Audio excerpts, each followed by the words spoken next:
Шахмұрат Аян, Фисоне кітабының студенті. Оқитын өлеңім Мұқағали Мақатаев, ана сен бақыттысың.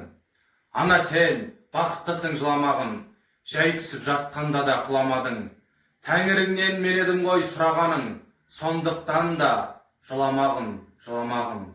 Бармын ғой, тірімін ғой, қасыңдамын, өлмейтін мен өзіңдей асылданмын.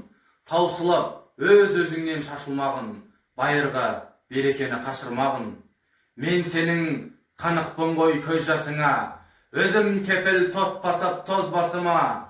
Екі жыр жазсам саған бір арнап, ана деп жаздым ылғи сөз басына. Тәңірім, кеше көрсін кесірімді, аспанға жазсам сенің есіміңді.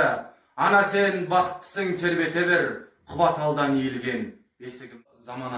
Заман ақыр жастара, қосылмас ешбір бастара, біріне бірі қастыққа, қойнына тыққан тастара. Саудаса, ар мен имана, қайрат жоқ бойың тиғалы, еңбекпен етті ауыртпай, құр тілменен жиғана. Өнімсіз іске шеп-шебер, майданға түспей несенер, сиырша тойса мас болып, өреге келіп сүйкенер.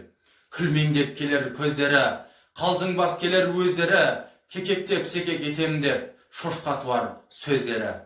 Рахмет.